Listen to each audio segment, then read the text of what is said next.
I still remember the chill that ran down my spine the moment I saw it, my own name printed in bold letters, underneath a somber headline that read, "In Memoriam." At first, I thought it was some kind of sick joke, a prank gone too far, but as I read on, my heart sank. My obituary, dated for tomorrow, stared back at me with an unblinking gaze, the words dancing on the page like a macabre waltz. I felt like I'd been punched in the gut, my breath caught in my throat as I struggled to process the impossible. How could this be? I'm alive, I'm standing right here, and yet. Scene. The newspaper seemed to tremble in my hands as I read the words, the ink bleeding into the page like blood from a fresh wound. It spoke of my life, my accomplishments, my loved ones, all in the past tense, as if I was already nothing more than a memory. I scanned the page frantically, searching for some clue, some hint as to who could have written this and why, but there was nothing. No author, no sources, just the stark, cold facts of my own demise. I felt a bead of sweat trickle down my forehead, my mind racing with questions. Was this some kind of warning? A threat? Or just a twisted prank? Scene. As I delved deeper into the obituary, I started to notice strange details, inconsistencies that made my skin crawl. It mentioned my favorite childhood memory, one that I'd never shared with anyone, and a quote from my grandmother, who'd passed away when I was just a child.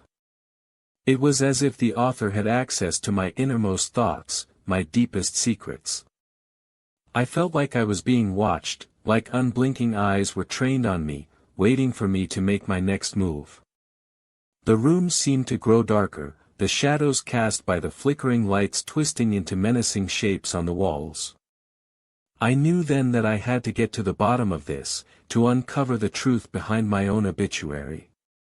Scene. But the more I dug, the more I realized that I was trapped in a labyrinth of mirrors, with no escape in sight. Every door I opened led to more questions, every answer I found spawned a dozen more. The world around me seemed to be unraveling, threads of reality snapping like brittle twine. I began to doubt my own sanity, wondering if I was the one who'd written the obituary, if I'd somehow predicted my own demise. The thought sent a shiver down my spine, a creeping sense of dread that seeped into my bones like ice water.